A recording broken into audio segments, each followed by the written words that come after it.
The other week, while hunting for something fresh to play between Stronghold sessions, I stumbled upon Darfall on Steam. It was reasonably priced at just $20.99, and luck was on my side because at the time it was on sale for just $16.79. I'll make that deal. How about you bitch? You make that deal? I'd make that deal. I don't blame you. Damn good deal. Darfall describes itself as a hero-driven RPG city builder.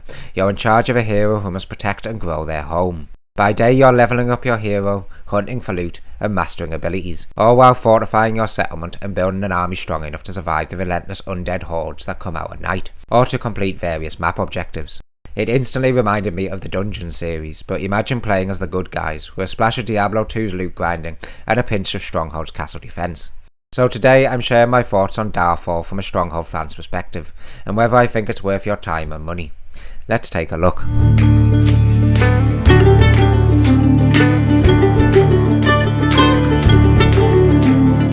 First up, graphics. As you can see from the footage, they're nice enough but nothing groundbreaking. The fancy setting works well and buildings and units are clear and easy to tell apart. Exactly what you want in an RTS. Options are basic: shadows, anti-aliasing, resolution, grass distance, UI scale, brightness. That's about it. On the plus side, the game's memory footprint is tiny, only 4GB, which is refreshing when so many games now demand 100GB just to install. Night effects, weather, magic, they all do the job, but they're pretty simple overall. The devs Square Night are patching the game often though. The 4th mission just got improved environmental effects, so hopefully they'll keep adding more visual flair to bring the atmosphere up a notch. Endless demons poured forth, ravenous and unstoppable. For each we struck down, more rose. Darfall gives you 3 ways to play: campaign, survival mode, and a custom scenario editor. That might sound small, but there's decent replay value here. The campaign has 7 missions that feel like the Dungeon series. You defend your keep, which works like a dungeon heart, while hunting bosses and capturing objectives. It's basically a tutorial for survival mode, but the story's fun enough, and you'll get around 12 hours out of it, more if you play on harder difficulties. One thing I didn't love, however, is the campaign locks you into a preset hero, and restricts your buildings for each mission. Thankfully, survival mode removes those limitations, and that's where I've had the most fun. Brace yourself.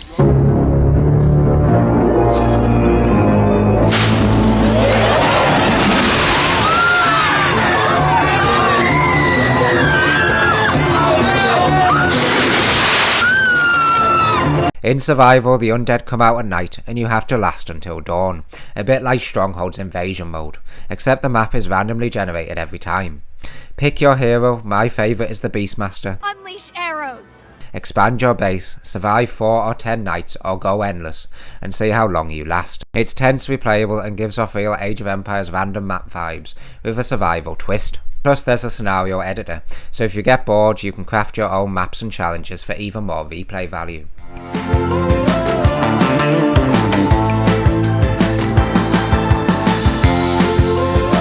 So how does Darfall actually play? It's fun, but not perfect. The RPG elements are solid. Your hero scouts the map, gathers bones and mana orbs for unit production, and loots chests or enemy camps for gear. Think Diablo or Path of Exile loot. Bring it all back to the keep, which acts as a castle, healing point and drop-off hub all in one.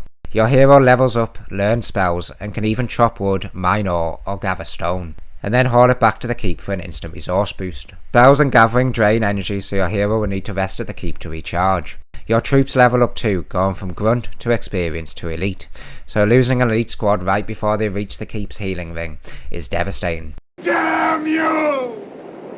God damn you all to hell!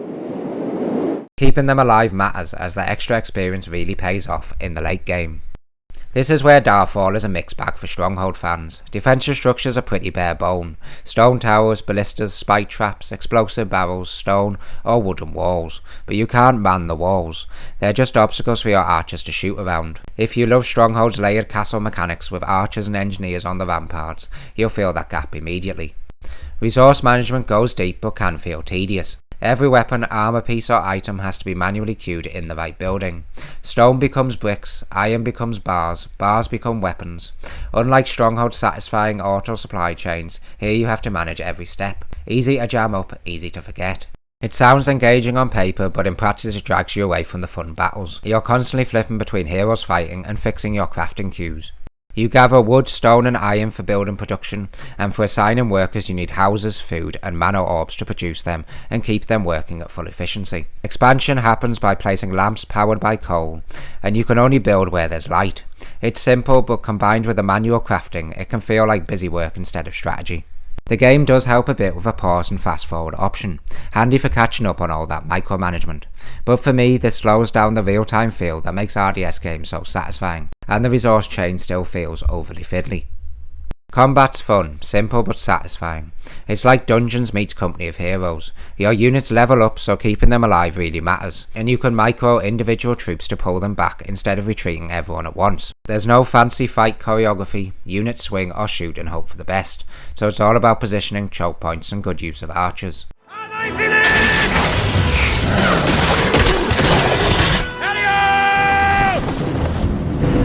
The scale is more Warcraft 3 than Cossacks, smaller armies but your hero unit adds depth. You unlock new spells and perks as you level, so each night you feel stronger, if you survive. Enemies are nicely varied: orcs, trolls, necromancers, undead hordes at night, enough to keep you on your toes. The game can be tough too, even on moderate difficulties.